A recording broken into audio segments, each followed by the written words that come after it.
Subscribe कीजिए एडुइजिंग channel को और बेल आइकॉन दबाइए और भी एजुकेशनल वीडियोस के लिए।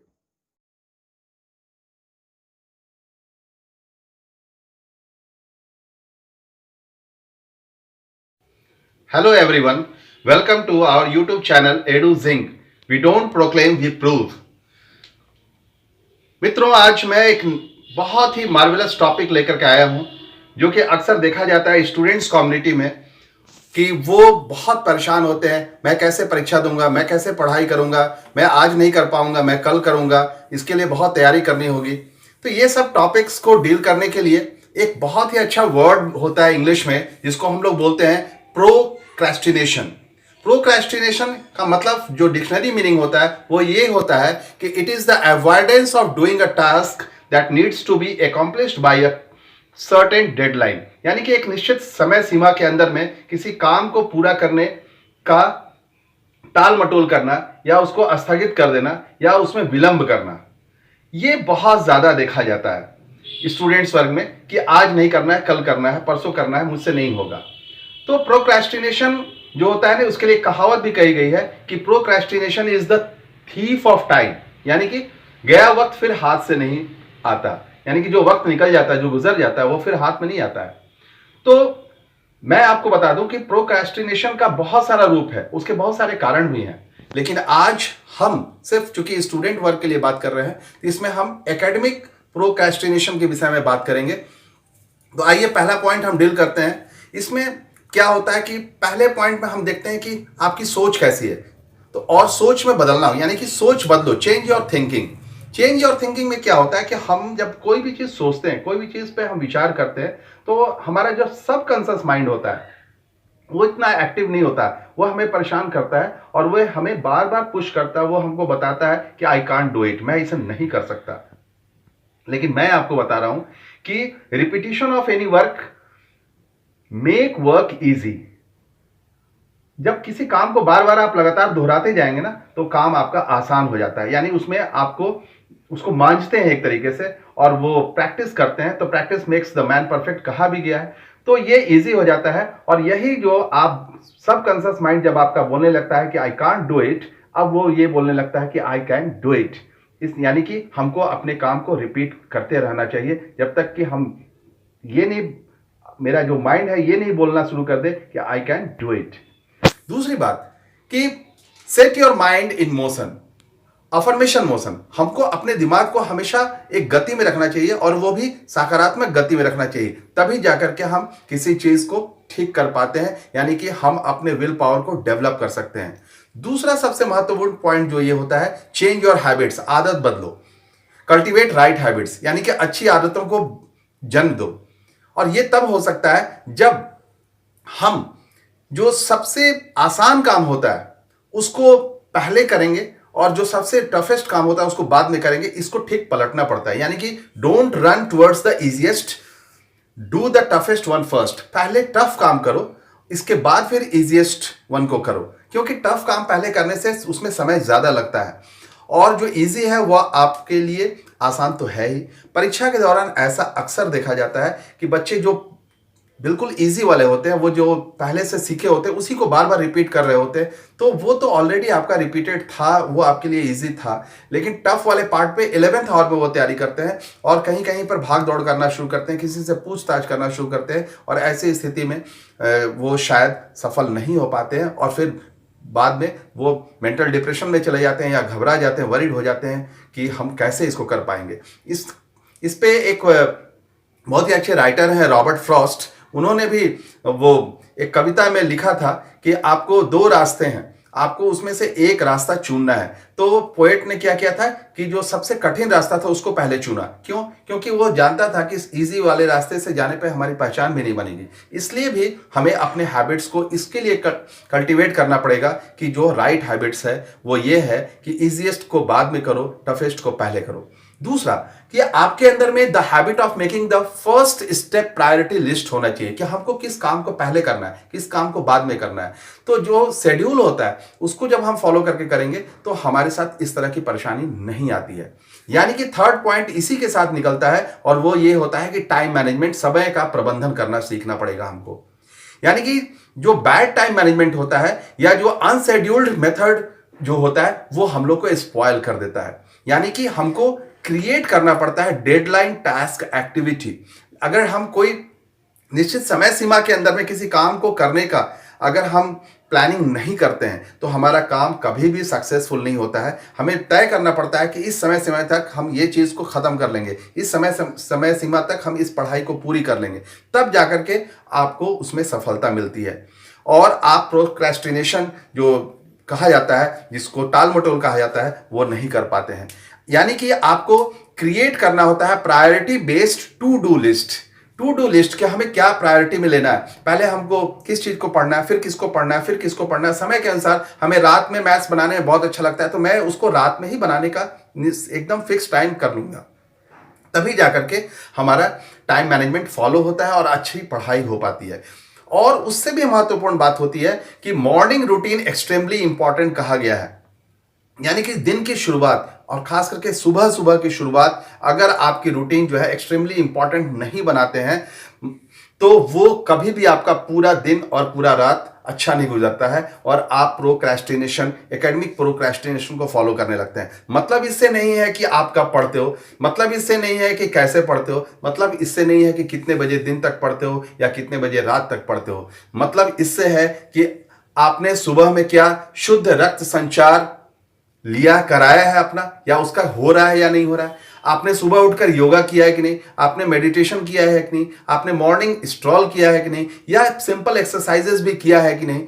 ये बहुत जरूरी है, क्योंकि शुद्ध हवा से, ऑक्सीजन से अपने हार्ट को पंपिंग कराया है कि नहीं, आपने दिन भर काम करने के लिए ऊर्जा को कलेक्ट, संग्रहित किया है कि नहीं।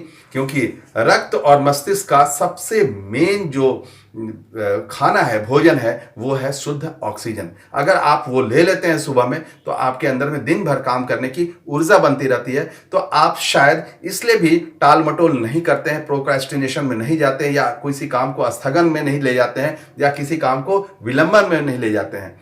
तो कहते हैं ना कि time is not in our control.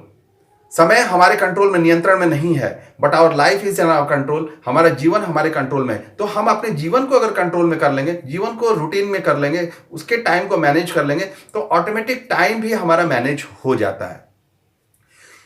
Student, सबसे महत्वपूर्ण बात यह निकल के आती है कि अगर हम राइट डिसीजन नहीं लेते हैं, राइट प्रायोरिटी लेना नहीं शुरू करते हैं, तो हमारा काम बिगड़ जाता है और हम टाल मटोल करना शुरू कर देते हैं। दूसरी बात कि हमको यह भी समझना होगा कि हम जिस चीज को अपने हाथ में लिए हैं, जैसे पढ़ाई, चूंकि एकेडमिक प्रोक्रेस्टिनेशन पर हम लोग बात कर रहे हैं, पढ़ाई को अपने हाथ में हम लोगों ने लिया है, इसमें हमको इसके बेनिफिट्स और लॉस को जरूर समझना होगा। क्योंकि हम अगर पढ़ रहे हैं तो क्या इसके बेनिफिट्स हमको मिल रहे हैं, क्या हम नहीं पढ़ रहे हैं तो क्या इससे हमको कितना लॉस हो रहा है, ये बहुत ज़्यादा समझना जरूरी है। मैं ऐसा नहीं कहता हूं कि आप कंटिन्यूअस पढ़ते रहो या कंटिन्यूअस लगे रहो। ब्रेक लेना भी ज़रूरी होता है, फन और एक्साइटमेंट भी ज़रूरी होता है, खेल भी ज़रूरी होता है, लेकिन फिर रीस्टार्ट भी पढ़ाई को करना ज़रूरी होता है। और उस दौरान अगर आपके अंदर में लेजीनेस आ जाता है या उस दौरान आपके अंदर में एकेडमिक प्रोक्रेस्टिनेशन आ जाता है, तो that is not good for you as a student. दूसरा, लाइफ और टाइम मैनेजमेंट पर फोकस तो करना ही पड़ेगा, क्योंकि लाइफ और टाइम मैनेजमेंट पर फोकस नहीं करने पर आपका करियर नहीं बनने वाला है। इसलिए आपको सबसे पहले आपको एक अच्छी रूटीन बना करके अपना लाइफ और अपना टाइम मैनेजमेंट दोनों पर फोकस करके आपको तैयारी करनी पड़ेगी। और उससे भी महत्वपूर्ण बात क्या है कि हम अगर उसको फोकस नहीं कर रहे हैं या जो बताए गए जो रास्ते हैं उसको फॉलो नहीं कर रहे हैं, तो क्या होता है कि आप अपने आप को अंडर एस्टिमेट करना, फील करना शुरू कर देते हैं, जो कि आपके सेहत के लिए अच्छा नहीं होता है। दूसरा, कभी कभी ऐसा देखा जाता है कि ओवर कॉन्फिडेंस भी प्रोक्रेस्टिनेशन को लीड करा देता है। जैसे, अच्छा ठीक है, अभी तो परसों एग्जामिनेशन है ना, कल रात में पढ़ लेंगे, परसों सब कुछ दे लेंगे। अच्छा, मौत आने वाली है, चलो देखते हैं, मौत आएगी तो समझेंगे। अच्छा, वो रोड आगे में बहुत खराब है, अरे गाड़ी की अपनी स्पीड क्यों कम करते हैं, जब सड़क सामने दिखाई देगा तब स्पीड कम करेंगे। और ऐसे ओवर कॉन्फिडेंस में मैक्सिमम एक्सीडेंट्स होते ही रहते हैं। यानी कि ओवर कॉन्फिडेंस से अपने आप को बचाना होगा, अपने विल पावर को डेवलप करना होगा ताकि कॉन्फिडेंस लूज नहीं हो। अभी इसी कनेक्शन में मुझे एक बहुत सुंदर सी कबीरदास की दोहा याद आ रही है, जो कपलेट है, काल करे सो आज कर, आज करे सो अब, पल में परलय होएगा, बहुरी करेगा कब। यानी कि जिसको कल करना है उसको क्यों नहीं अभी कर लेते हैं, जिसको आज करना है उसको बिल्कुल अभी अभी क्यों नहीं कर लेते हैं। क्योंकि मुझे नहीं मालूम है कि अगले ही पल क्या होने वाला, हो सकता है बहुत बड़ा प्रलय हो जाए, तो फिर हम अपने काम को पूरा कब करेंगे, ऐसा सोचना पड़ेगा। क्योंकि मुझे नहीं मालूम है समय कब अपना पड़ला बदल सकता है, समय कब अपना रुख बदल सकता है। देखते ही देखते अभी बिल्कुल बादल छा जाए और अचानक बहुत बर्फबारी होने लगे, तो हमारा जो प्लानिंग था वो फेल हो सकता है। बहुत ऐसे लोग होते हैं जो 11th आवर तक वेट करते हैं किसी चीज को करने के लिए। ऐसा ओवर कॉन्फिडेंस आदमी को स्पॉइल कर देता है। और अंत में सबसे महत्वपूर्ण बात जो मैं आपको बताने जा रहा हूं, जो कि एकदम से गांठ बांध देने वाली बात है, वो ये है कि स्टूडेंट्स को हमेशा आज के मैकेनिकल एज में, आज के टेक्निकल एज में हम लोगों ने समाज में आपको अलाउ किया है इंटरनेट की सुविधा लेने के लिए। लेकिन होता क्या है कि हम डाइवर्स्ड हो जाते हैं, और उसमें क्या होता है कि कहा जाता है कि social media, YouTube for fun and smartphone addiction is a big part for academic procrastination.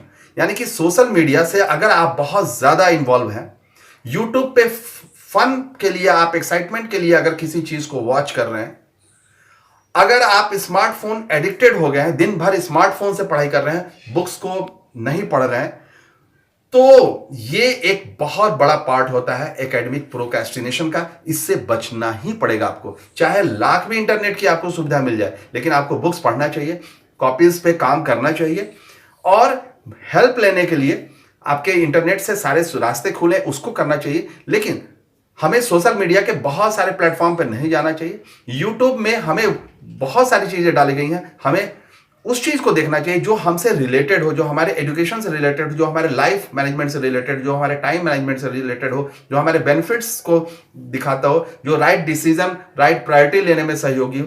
तो उस तरह के जो यूट्यूब के जो चैनल्स हैं उसको हमको फॉलोअप करना चाहिए। तो यानी कि दुनिया में कोई भी चीज खराब नहीं होता है, लेकिन उसका अच्छा और बुरा दोनों पहलू होता है। हमें अच्छे वाले पार्ट पे अपने आप को फोकस करना चाहिए। अगर इन सारी चीजों को हम रूटीन वे में, यानी कि पॉइंट वाइज जितना मैंने बताया कि change your thinking, change your habits, manage your time, और right decision, right priority, benefits and loss को आपको देखना पड़ेगा, लाइफ एंड टाइम मैनेजमेंट करना पड़ेगा, फोकस करना पड़ेगा किसी चीज पर, ओवर कॉन्फिडेंस आपके अंदर में होना चाहिए कि नहीं होना चाहिए, या विल पावर को बढ़ाने के लिए, कॉन्फिडेंस को बढ़ाने के लिए क्या क्या करना चाहिए। ये सारी चीज पर अगर जिस दिन आप बैठ करके निश्चिंत में सोच लेंगे, स्व मूल्यांकन कर लेंगे, सेल्फ इवैल्यूएशन कर लेंगे, उस दिन प्रोक्रेस्टिनेशन से आप बिल्कुल बच जाएंगे। क्योंकि प्रोक्रेस्टिनेशन आगे चल करके आपको मेंटल स्ट्रेस दे सकता है, आपको मेंटल प्रॉब्लम क्रिएट कर सकता है, और आप मेंटल डिजीज के पेशेंट हो सकते हैं। तो आई होप कि आपको ये वीडियो पसंद आया होगा। अगर आपको ये वीडियो पसंद आया तो आप इसे लाइक करें, सब्सक्राइब करें, शेयर करें, कमेंट्स करें, और बेल आइकन अगर आपने नहीं दबाया है तो बेल आइकन को दबाएं। और होप करते हैं कि आगे भी आपको इस तरह के अच्छे अच्छे इंकरेजिंग मोटिवेशनल वीडियोस में डालता रहूं। Thank you.